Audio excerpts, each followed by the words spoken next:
Welcome to Auto Off Topic. How are you tonight, Brad? I'm very tired. I don't Yeah. know if it's my lack of sleep or if it's my neighbor who is incessantly working on his Ford Explorer with no mufflers and barely running right, and it smells like putrid exhaust in my house right now. Oh, So it could be a combination of both. I am tired, but my neighbor is also slowly killing me okay. through the one thing we love the most: cars. Mm. It's not cool, man. We all have that one neighbor, and if you don't have that neighbor, you probably are that neighbor. Well, the good news is I'm not that neighbor. Dude, I have like two neighbors with really loud trucks, automatic pickup trucks with loud exhaust. So this is not an automatic pickup truck with loud exhaust. This is a manual transmission, um, a third gen Ford Explorer, All right, he gets a pass. It's but manual. it doesn't have exhaust. Like it doesn't have straight pipes. It just doesn't have exhaust. It just has open headers. That's weird because it wouldn't have rotted out there. I don't know. No, they don't rot here. It's got so let's. I'll give you the rundown of the car. Is it dumps? It doesn't have anything. It has exhaust manifolds that just are open, and it runs like crap because it doesn't have anything. Oh, no O2 sensors There's or no anything. O2 sensors or anything. It dumps out raw exhaust. It's super loud. He leaves here at red line every time he leaves.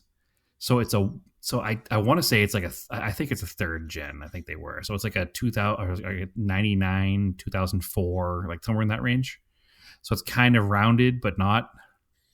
Mm-hmm. It's got no fenders. It's got no front bumper. It's lifted probably, I don't know, 4 or 5 inches.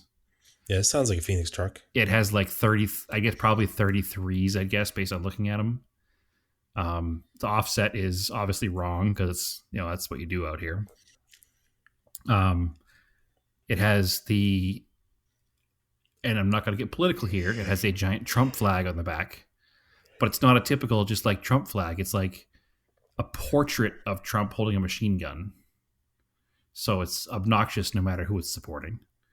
Um, and it's yeah. So it's him and his two friends, one with a equally straight piped 4 liter Ford, but this time a Ranger, with the what do you call it, like pre-runner fenders, the big wide fenders in the front, Mm-hmm. and their other friend with a Yamaha single cylinder, like XV, what is that, XV 600 or 650, like wannabe Harley kind of looking bike, or it's like or Suzuki Savage or one of those like small metric Japanese kind of cruiser bikes. And they're all just either manifold dumped or straight piped, and every one of them leaves the house that they live in foot to the floor, red line shifts every time. Obnoxious. I don't understand it. I don't like. We always had loud cars, but you at least wait till you're like a block away before you open it up, right? Like you don't want to be that guy. Mm. So anyway, old man rant over. Every neighborhood has that one guy, and that one guy's not me. So he's also like 19, so that's probably a lot to do with it. Yeah, probably. But whatever. What am I gonna do? He came over to me one day when I had the Sapporo in the yard. I don't know if I was washing it or doing something to it. And he walks up and he's looking at it. He has no idea what it is, quite obviously.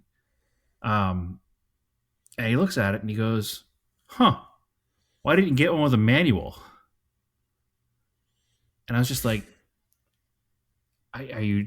What's your point here? Like, are you making fun of me for having an automatic car? Like, do you want to go find one with a manual? Because it's not like I had a choice."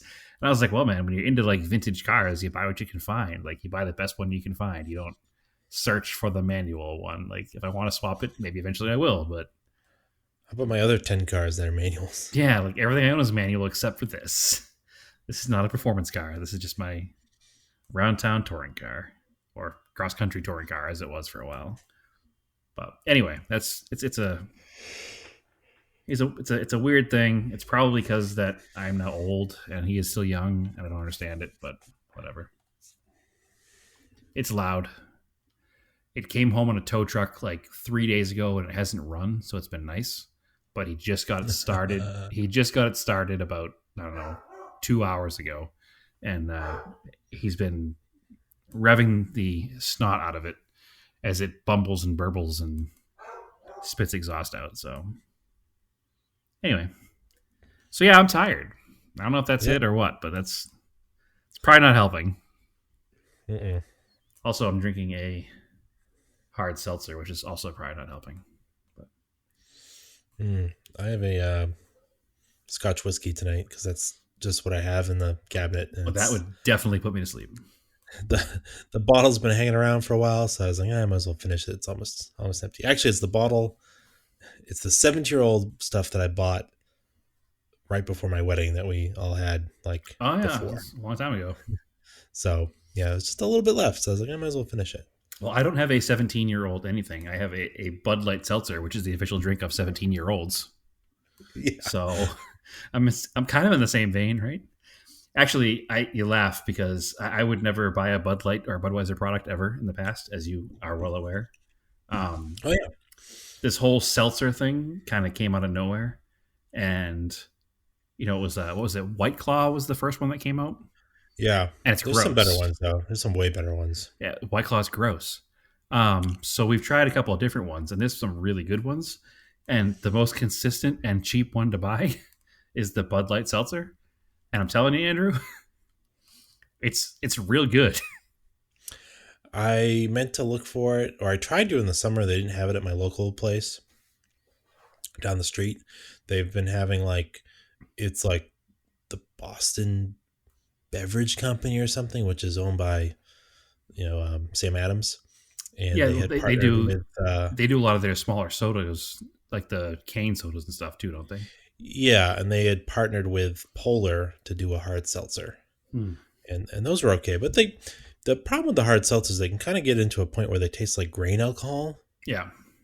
and they're not very flavorful.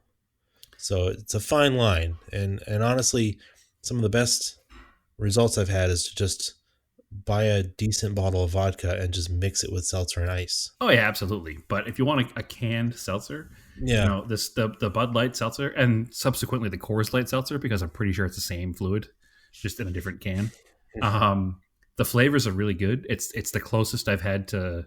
I don't want to compare it to a polar seltzer, but it's the closest I could compare to something like that. Like I can drink it as a seltzer and it's delicious. So Yeah, because that's the thing with polar seltzers. A lot of the flavors work well as mixers. yeah. So like I've actually also have a ginger lime mule one next to me, which works well if you mix it with the components of a mule to kind of thin it out, and you have a little lower calorie mule, but you still get the flavor. Oh, that's good. And the same with I've taken it like if you want to make it like an old fashioned, you can mix in like their cranberry clementine into it instead of and omit like the simple syrup or whatever, anything that would make it sweet. Well, that's what sold me on the Bud Light seltzers originally was those social club seltzers that I like a lot. The ones that they do taste like an old fashioned or Yeah. some of the other drinks. I learned that they were an Anheuser-Busch product, and I was surprised. So I was like, well, I'll give one of their seltzers a try, and we gave their Bud Light seltzer a try when it showed up at our local grocery store, like on sale, and it turned out being pretty good. So it became a thing. So, and I was just handed a coffee. So Here you somebody talk somebody about must stuffing. somebody must know that I'm tired or heard me saying I was tired and brought my coffee into me. Nice. So yeah, hey, excellent. Maybe I'll make it through this thing after all. It's peppermint mocha season, so I already had mine. No, it's pumpkin season till it's gone, my friend. Listen, I'm drinking a Bud Light seltzer and a pumpkin iced coffee, so you can make fun of me all you want right now and get it out of your way because it's not Basic gonna stop. Brad. Listen, I need to keep my New England street cred and have some pumpkin stuff while I'm sitting here in my flannel. So I'm from Boston. Did you know that, guy? Yeah. I'm not a Phoenix native. Oh, I love those Sam I Adams think our commercials. listeners are aware of that. Do they play those Sam Adams commercials out there? Yeah, guy. Yeah, they're pretty good. Your, your cousin from Yeah, Boston. yeah, exactly. Yeah, they do play them out here. It's funny. I don't know if we talked about this before, but since moving out here, I never really noticed the accent as much on people from New England until you're away from it. Yeah. And on myself, like I was, we'll talk about later who I was hanging out with last night because it was car related. But at one point, they just stopped and looked at me like I was an idiot because apparently I said Honda, Oh, yeah. and it's just a natural thing for me to say sometimes. It's Honda instead of Honda, and Miata, Honda, yeah, Pizza. you drop the A and add an R, and that's what I did. And it was blatantly obvious to them, but I didn't even notice I did it. But I actually have a coworker who's from Brockton, out here in Phoenix. Yeah. So we got along really good right away because we both had that same, like, I'm from the North Shore, he's from the South Shore. We got this whole like immediate friendly rivalry going on kind of thing. He doesn't know what good roast beef He is. doesn't know what good roast beef is. He doesn't know what trees are. It's a whole thing. So I heard him talk and I was like, man, this guy's lived in California and Phoenix for the past like 17 years.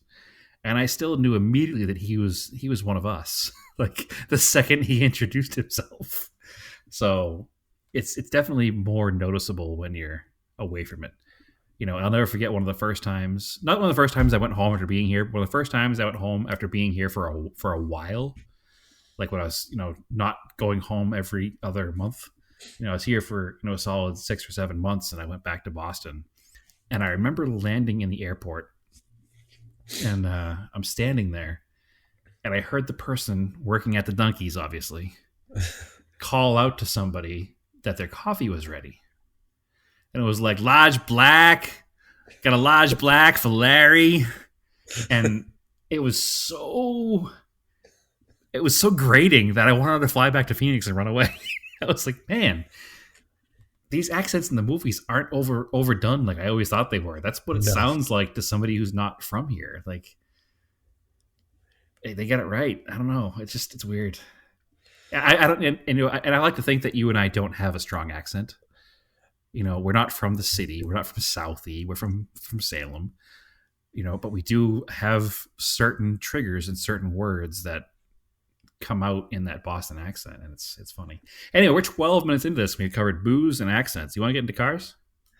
Yeah, get any Project Cow updates? Lots of them, guy. So I worked on my Dodge Colt again, and we're gonna stop the accent game now because it's real bad, and we're gonna lose listeners. So, if we have any, anyway. So, what did I do on the Colt this time? Can you run my? Oh, I worked on the tachometer. Yep. So I think I already talked about doing the side molding. I think you talked about. I think you talked about. No, I talked about it. I talked about it already because that's why I put the picture up already because I talked about it. So You talked about thinking, it. Or man. you talked about. You talked about. It's doing done. it. It's done. I described what I was going to do and how it was going to work. So if it wasn't done then, it's done now. I moved on to the interior. There has been a sun. I think it's a SunTac, a super tac, super tac, a super tac 2. Is this Sunpro part? I don't remember. I don't know. It probably is. It's a super tac 2. It's like a 2.5-inch little tack. The car doesn't have a factory tack. It has double round gauges. On one side, it has the. It is a Sunpro, yes. So on one side, it has a speedometer, and on the other side, which looks like it should be doesn't have a clock. Come on, man! It's an economy car. Looks like it would be a tachometer, which I think it is in certain packages, just not in the American market cars. Some Volvos are like that, where you'd have a speedometer, and then where a tack would be is a clock. Yeah, I think it's an option package. RPMs, it's 12 o'clock. Yeah. Motor Run's good at noon. I don't think it was offered in the United States on that generation Lancer to have a tachometer. I think it was always the temperature gauge and the fuel gauge, and a couple of idiot lights are in that cluster. So I had this little, a small, I don't want a big 5 inch tachometer. It's a little 2.5 inch Yeah, the round shift one. light. No, I don't have a 5 inch tack with a bright yellow shift light. It's a little like 2.5 inch black round gauge. It's on top of the steering column.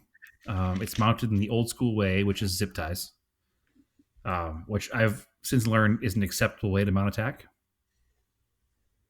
Okay. It's a common way to mount a tack, apparently, is a zip tie or a hose clamp, because you don't really want to drill into your steering column.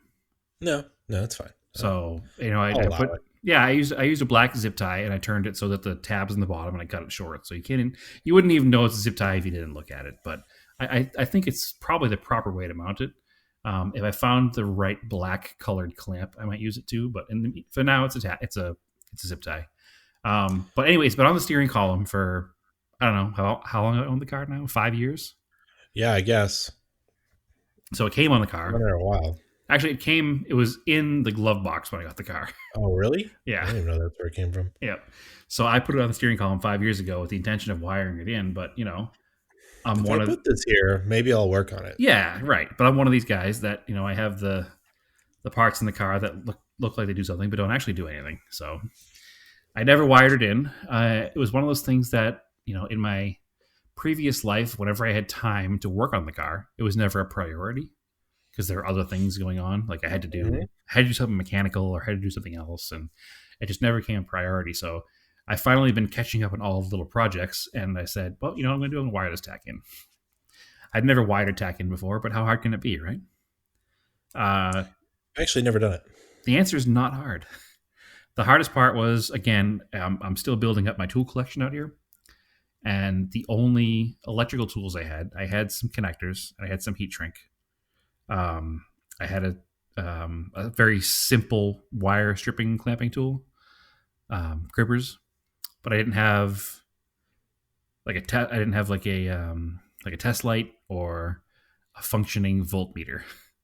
So I had one of those cheap, like, hey, we'll give this to you for free at Harbor Freight if you buy something, voltmeters. So I was like, well, whatever. I can figure out which one of these is a power wire by probing it and turning the key on and seeing what happens to voltage, right? Well, the screen didn't work, so that didn't work. So I said, well, I'm gonna have to put this project on the back burner, and I'll figure it out later. So I bought a new test light, and I bought a nice digital voltmeter, like I don't remember the brand name, but it's a brand name. So it's a not a Harbor Freight freebie or $5 one. It's like a $45 voltmeter. It's a nice one. So I have that, and I have the test light now. Which all I really needed for this project, obviously, was a test light. But I figured I'm buying the stuff. I'll buy a nice voltmeter to have it, so I don't have to run out and get it next time. So I get the new test light, get the new voltmeter. Took the dash apart a little bit, only because I couldn't find any of the wiring harness that would have keyed power. So the only wire I had access to was the fog lights that we put in, which we didn't put to keyed power. We just put it to power. No, that was a that switch was a that's a ground interrupt switch. Okay. So what instead of running I like doing it this way because instead of running power through the firewall where it can chafe and short, it's just a Mm-hmm. ground, so it can't short out. It would just turn Regardless, your firewall there was on. no power. Yeah, that's why. So yeah. So that wire wouldn't work. So I had to find a wire that had power when it was keyed on. And being a 1978 Colt, there's not much going on inside the car. Mm-hmm. So there aren't many wires that have power. I did Sometimes you can tap them off the rheostat. for the headlights, the interior lights, I mean. Yep. Okay. Well, that required taking more of the dash apart. We'll get to that Okay. later. What I did find was when whoever took the radio out of the car, they tucked the harness up behind all the HVAC. So I thought there was no radio harness because there's never been a radio in the car either. Mm-hmm. But I found the hidden radio harness. There you go. So the radio harness obviously had a constant power line and a keyed power line. So I figured out which one was the keyed power, and I tapped out to that line. So the tachometer only has 4 wires, only 3 of which are required to make the thing work. So you have a ground wire, you have a power wire, you have the wire for the light, and you have the wire that attaches to, on an older car, it hooks up to the negative side of the coil to get the pulse from the engine to figure out Mm-hmm. the speed of the engine. So um, the only wire that had to go out of the car was that green wire to the coil, Mm-hmm. which makes it a pretty clean install, actually. Yep. So I get the one wire. I use the same hole we made in the little grommet at the firewall for the fog light wire. I ran it right through there, and I ran it alongside the fog light wire and zip tied it all to the side so you can't see it, and then just put a like a spaded connector on the end to put on the You have to coil. you have to like set it to a 4-cylinder No, tack. no, it works. Must have been already set up for it. Sometimes you have to They call it a like pill that flip. goes inside of Yeah. it. Yeah. But no, I'm assuming whoever bought the part bought it for that car and Yeah. already installed that piece. So, I mean, I turned it on. It idled about 1,000 until it warmed up, and it's idling around 800. So I figure it's right. You know, Sounds right. Yeah. I'm going off what the car sounds like and what it's reading, and it seems to read correctly. So, The only other um, like trick thing I've done, so like hooking up like boost gauges, aftermarket ones in like the town and the Glant, is you figure out the wire for the dash lights that is coming off the rheostat. mhm. So you tap off of that, and that way when you turn on the dash lights, they work. And then when you dim them, it also dims your aftermarket gauge. So the plan is, so I've wired up the green wire to the coil. I Mm-hmm. wired the red wire, the power wire to the radio harness. And I ran the black wire to a bolt under the dash that holds the dash in place because it's got a nice ground. It was actually, I used a factory ground to use on the same bolt. So I Yep. figured that was a pretty strong ground. So the only wire I didn't hook up was the white wire, which is the light for the unit itself, because I did want to hook it up to the rheostat. And the reason I didn't is because it requires taking the dash apart. So I have plans and a reason to take the dash apart in the future. So I figured I left that wire its full length and just zip tied it up behind the dash so that I can wire it up when I pull the dash apart. I didn't want to pull the whole dash apart, just hook up that wire, put it back together, and do the other project in the future when I know I have a project coming up that's going to require taking the dash out. So I said I'm not gonna wire up the light right now. I'll do that later. So, but it works. It works great. You know, I don't know what red line is in the car. You can set the little like red arrow where you want the red line to be. So I put it at 5,000. You know, I'm not going to run the thing over 5,000 RPM anyway, right? Doesn't make any power up that high, so I might as well not. So, but it works. You know, around town, it's between $2,000 and $3,000 in traffic, and that's about right. And everything seems to work on it, and it's nice to have it actually functioning in front of you. It's a neat little thing. You know, for a manual transmission car without a tack, you're always like, you've been driving it long enough, you know when to shift, you know what it feels like, you know where you should be. But it's nice to know what the engine's turning at what speed. It's nice to know where you're at. So my father told me that, a tack adds 5 horsepower, so it's like a sticker. Sure. It's one of those show mods, I guess, if you're into that. But I think that if a car doesn't have a tack, you're not putting a 5-inch tack on your dash with a shift light. You're allowed to put a small tack like this. It reminds me actually very much of like a 60s muscle car style tack. Mm-hmm. You know, a lot of them had them factory on the steering column or factory on the center console in front of the shifter.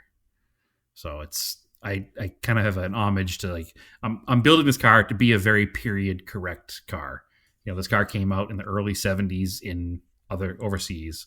So everything I'm doing in the car is going to be that 70s style. And the super tack, the little tack, is a very 70s style part, and it really fits into the aesthetic that I'm going for. So I'm pretty excited about it. Cool. Yeah, dumb projects, but they're good projects, right? Did you drive it somewhere? I did actually. I went. I met up with a couple friends at the show last night.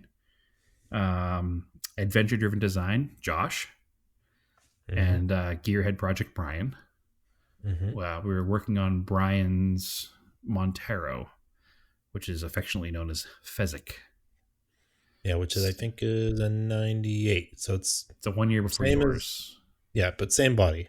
Yep, it's the 2.5. Identical. Yeah, the Gen 2.5 with a wide blister fenders, and it's white over His is gray with a gray interior. his is white. Yeah, the other color they made, because it feels like they're all either beige or white. Yep. It's rare to see like Any other black color. ones or Yeah. yeah, any other colors. So it was neat. It was kind of a gathering of vintage Mitsu, because Fezzik was there. Josh's first gen long wheelbase, the blue one. It's Pacific Coast Blue is the Instagram name to follow that truck. Mm-hmm. Was there. That's a neat truck. I think Pacific Coast Blue is the name of the color. And it's got a white roof and like Western alloys, like the finned aluminum ones, with some oversized Turbines. square, yeah, turbine style, with some oversized square hellos on top of the bumper. Like it's a good looking truck. I had my Colt, and there's always a smattering of gallants around their shop because the man who owns the shop has a gallant rally car thing. So he's got a bunch of VR4s. So there was a VR4 parked out there with us too. So it's kind of neat. Little vintage Mitsu hangs are always fun, right? We were doing. He was upgrading the reverse lights on Fezzik, the '98 Montero. We upgraded the bulbs in the dash to LEDs. Ooh. Yeah, like the ones in the compass and the altimeter and all that stuff. Oh, those are a pain in the butt. Yeah, that was my task.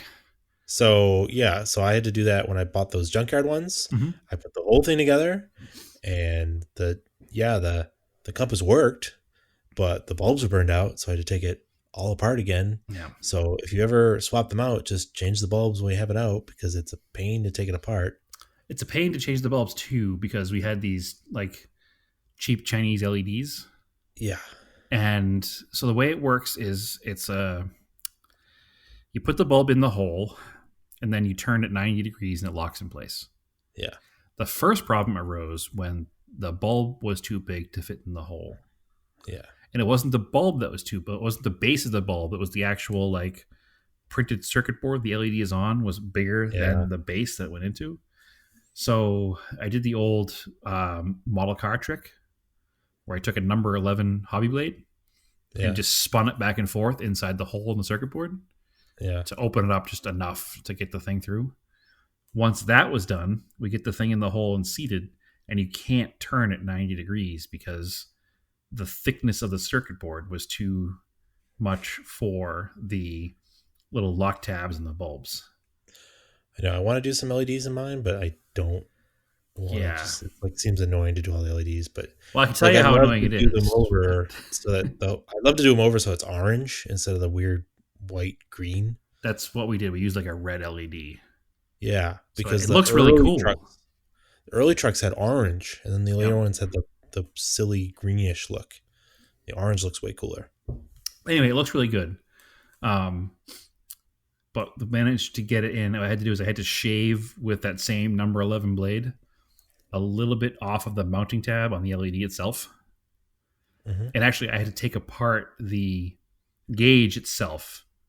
So I opened the gauge so you can get to the bulbs, and then they're in a deep like cavern in the back of the gauge. Yep. So we couldn't get any tools in there to do anything. So I had to split the front of the compass out of that case. Yeah. And then it opened up just the circuit boards so I could directly work on the circuit board to do it. So it got it done, but it was not simple. No. So, and while I was doing that, Josh from Adventure Driven Design, obviously they have those bumper kits. You have one for your truck. Yeah, I need to put mine on. So he was mocking that up on the front of the truck. And then he spot welded it on the truck, took it off the truck and brought it outside on a welding bench and welded the whole thing together. So that was neat to see. I have some tips for you when you do it after watching it. Yeah. So that was kind of neat. I don't know if you remember looking at it. There's like these relief cuts in the corners, like the outside corners. Folded, the outside corners, the points. So the reason for that is so that you can bend the bumper a little bit to compensate for 25 or 30 years of driving the truck in traffic. Okay. Brian's truck in particular, I don't know if you remember like a year and a half or so ago. Yeah, got hit in the rear. He got rear-ended by a Camry and pushed into an Accord. Yeah. So his truck isn't what I'd call square. Hmm. I mean, it's not like the frame's not bent; it doesn't crab walk down the road, but it's let's call it seasoned. It's a seasoned frame. Yeah. So it wasn't 100% square with the bottom of the sheet metal in the front body panel there. Yeah. So what happens is he mounted the center section of the bumper, Yep. and then he laid the edges, one side at a time, over the edge of the truck, and then used some metal clamps to hold it in place. And then he could move the two sides individually to match the curvature of the fenders, so you could have an even gap on both sides. Mm-hmm. And then clamp it down harder. Then he put his spot welds in, and then he would manipulate the corners, those little relief cuts, so you could move it just a little bit more to match again the flow of the side of the truck. Yeah. Um, and then he took a hammer and kind of knocked him down a little bit, and then spot welded everything where he wanted it. Took the whole assembly off, like I said, and then welded it outside. So it didn't take a whole lot of time. I think maybe 2 hours all told. He built the bumper. So Mm-hmm. I mean, obviously he designed the bumper. He should know how to build it pretty quickly, I'd assume, but So might take you a little bit longer. my truck was the prototype truck for that bumper. Okay, so it should just fall right on, right? Yeah. Well, yeah, I should have just had him put one on before I sent it to me, but Yeah. whatever. But anyway, It is what it's neat to watch. It's a cool product. It's like a super high quality product. Yeah. I'm gonna have to figure out how to weld it together, grind it all down smooth, Yep. and then I want to paint it with that Duraback. I have the silver Duraback, so To it'll be match like the a textured sides. silver. Yeah. Yeah, I don't want it to be black like a So like a he also was showing us this like over bumper kit, I should say. Kind of like some of the Jeeps have like that huge piece that comes off the front. See, I like that too. I want something that would go Yes. over the light in the front. Yes. I want to add that to it. So I know what to buy now. So Yeah. have Josh tell you Yeah. what the kit is, and he'll send you the link for it. It's like $60. I think I know what it is because I saw it. Somebody else has it. It's like on Summit. It's like a hoop. And it's like $60 hoop. Well, there's a $40 hoop, and there's a $60 one, which comes with ones that go diagonally down the sides too, to make them okay. go kind of in front of the headlights. Yeah, that's and what I want. that's the cooler looking one. That's the one I want. So Yeah. it's I want it to really neat. look. It'll end up looking like a whatchamacallit. The ARB style. ARB. Yep. Yeah. Yeah, a very similar but style. But I don't want it to be black like an ARB. I want it to be silver Mhm. because the bottom of the truck is silver. I think it'll look way cooler. Nope, I understand completely. But anyway, no, it looks really neat, and those bars give like more opportunities for mounting lights and stuff. So, and they just look cool. Mm-hmm. So I've never wanted a second gen. Now I kind of want a second gen just because of that bumper. So I don't. I'll still buy a first gen, but that's beside the point. But no, it's very neat, a neat kit, and it looks really good, and it went together pretty simply once you know what you're doing. He had a level and make sure things were level, and again, when you're talking an older vehicle like that, the eyeball test is more important than anything else. So what I didn't know about the bumper is a notch cut in the back Mm-hmm. where it goes up against the car. And the reason for that is if, God forbid, you do get in an accident and you hit something with that bumper, it's notched so it doesn't take out the front body panel. Oh, okay. So a lot of the bumpers you see, if they get hit, they'll take out headlights and fenders. And this is designed so that if it, unfortunately, does get hit, it doesn't take out that whole front sheet metal. It goes up around it. So that's kind of neat. Neat little engineering touch right there. So the product is super high quality, and I'm excited that it's built by somebody that we know and are friends with, and I wish him the best in his future endeavors with that. So I had a neat conversation the other day with a gentleman who's in the family out here. Mm-hmm. Lives up north in the state. He's a retired wheel engineer. Yeah.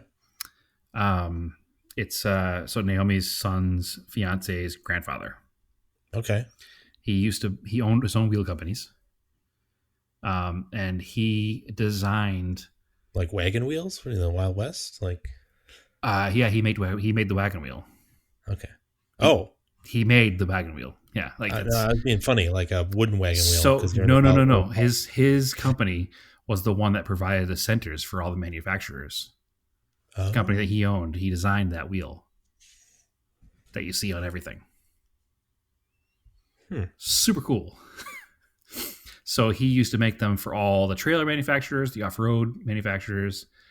He worked directly with American Racing and Rocket Racing, and um, there were a bunch of other American wheel manufacturers he named that he worked with in the past, doing steel wheels and alloy wheels. He's the original designer, apparently, of. Do you know the typical 80s wheel that was like 10 holes around the center, and then it Yeah. had like the 24 rivets around the edge? Yeah. That's a Larry original design. Huh. He designed that wheel. So he still has a full machine shop in his house where Neat. he could produce a wheel tomorrow if you wanted him to. So we're gonna take a ride up there at some point and chat with him, and I'll have hopefully an interview to go on the podcast with him at some point, because that's a pretty cool story. He was involved in the wheel industry throughout the 60s, 70s, and 80s. So Yeah. it's a really neat story. He would start a wheel company and he would build it to a point where a major manufacturer would buy it out, and then he would start another one. So Oh, he started and sold 4 different wheel companies throughout the years. interesting. So yeah, and he ended making hot rod smoothies. That was his last company, like wheel Ventique style. Yeah. So that's really. It was. I didn't learn this until it was like 5 minutes before he was leaving, so I didn't have a long time to talk to him about it. But I'm excited to talk to him about it in the future. So that was a neat little side story. But anyway, going back to the Montero, we got most of the stuff done. We didn't finish wiring in his new backup lights because he forgot some of the equipment to do it with, so that's no big deal. And then we did a new TPS sensor because he's taking a road trip in the truck soon. One of the most frustrating things that can ever happen when working on a car is installing a new part and having a hard time calibrating it, and then learning that the new part that you installed and spent hours calibrating was just broken from the factory. Ugh. Yeah. Why did you do a throttle position sensor? Because this old one wasn't reading properly. It would hang up. It would hang open. And it wasn't reading the full sweep that it's supposed to. So he replaced it with an aftermarket one, which check engine light or not. He did have a check engine light. No, yeah. So that was the problem. So anyway, we spent way too long trying to figure out, why this thing wouldn't work. And then we finally took it off and just tested it, like bench tested it, and it didn't work. Huh. So the continuity between the pins that you're supposed to test wasn't showing properly. It's supposed to go into open line when you have pin 1 and pin 2, I think, hooked up to the multimeter. Mm-hmm. And it would not go to open line. There was no point where it was considered open. So something was crossed inside the connector itself. So frustrating to say the least. But everything else was done except for that. So the truck's pretty neat. He just finished. He lifted it. He did the same thing you did. Yeah. Did rear springs, and actually he changed his. He did torsion bars. He did new torsion bars in the front. He didn't just clock them. So yeah, I didn't I don't know what springs he did. I think he did different springs than you though. Old Emu, I think he did. And what brand were yours? Dobinson's. Okay. I knew it was a different brand. Yeah, I figured I'd try mine without doing the torsions yet to save a little money, because you can get away with it if they're okay, and mine seem to be okay. Yep. So they actually seem better because I turned them up. Like they were probably a little weak, and just cranking them stiffens them up. Yeah. So. Well, no, it seemed his truck looks good. I mean, I'm a fan of it. Yeah, same lift. I tried to on Instagram. I tried to get him to take off the sway bar. He didn't want to, but I'm like, all right. Well, he's got a lot of highway miles coming up, so maybe that's why. Yeah, I didn't notice the difference. Yeah. Taking on ramps, it didn't change anything for me. But also, I don't know if the Omen Emos are stiffer or not than the Coney heavy tracks. So, well, I also think that the good set of shocks probably helps a lot too. Where you're not trying to build a sports car here, so you're not going to be throwing the thing into a turn hard. So maybe it's not that big. Well, he's got the old man Emo shocks too. So okay, the full kit matched to that. Yeah, that's neat. Well, I didn't get to drive it or anything, so I couldn't compare it to yours, but it was definitely looks good. Again, it makes me have that pinge of I could drive a second gen, as much as I love my first gens. So Not that I have any trucks out here for off roading, but if I did, it's good to know that the entire community of off road Monteros is literally 3 minutes down the street. Mm-hmm. That makes it nice. So, have you got any project cars, Andrew? Nope, because they salted the roads the other day, so Mm-mm-mm. it is over. It's officially winter. Mm-hmm. You made it pretty far. I mean, December's pretty good. Oh, and it's gonna pour rain again, so it'll wash off because I still need to move some stuff around, but because I've been working on cleaning out the garage again, which I did actually finish. I had a workbench that I started to build like 4 years ago. I never put a top on it. I kind of built it out of like recycled 2x4s that came out of crappy shelves that were in the garage. And I didn't really did much with it. It was just kind of collecting junk in the basement. So I moved it into the garage, and because I was looking at it, I was like, I think that's the perfect size for a tire rack. And turns out it is. Like the 17-inch wheels on from both the Subaru and the All-Track fit perfectly in it. Excellent. The 15-inch wheel from the Galant, too small, so I think I have to build it out with a little bit of 2x4s, or they just sit horizontally on like other wood. Okay. But I used like really cheap Harbor Freight casters like years ago when I put it together, and one of them was like not having it. Like you already see it was like failing, so I gotta go buy some better casters. I bought a set of casters on Amazon not that long ago, and they were surprisingly heavy duty for not a lot of money. Yeah, you can get like a set of 4 for like $20. Yeah, I was gonna say it was something like $18. And they're like pretty heavy duty ones. Yep. And considering you only need to move it like a couple times, they're probably fine. Yep. Um, Yeah, I'm actually in the market for a rolling cart now as my next garage purchase. Harbor Freight So- rolling cart, or Yeah, you want probably. you want just a regular rolling cart? I don't need anything heavy duty. I just want something I can load some tools up on the Oh, garage okay, and push yeah. it to the backyard. So what I would do is get don't get a metal one. Try to get a plastic I one. want to get a because- plastic one for the sound. Yes. They're quiet. The metal one is like like it's like Yeah, the loudest thing on earth. Like you might as well. Well, the problem is might you as have well- metal tools sitting in a metal cart going over concrete, so it's just not. It's not quiet. No. So It's yeah, I'd like to find a good plastic. right? The loudest thing on earth. Yeah, I'd like to find a good plastic one. That would be nice. It doesn't matter how smooth the garage floor is. A floor jack, and even like the new aluminum nice ones, are like so loud. Yeah. It's like, Yep. Actually, that's another purchase I need to make. Is a nice aluminum jack. So don't buy the Craftsman one.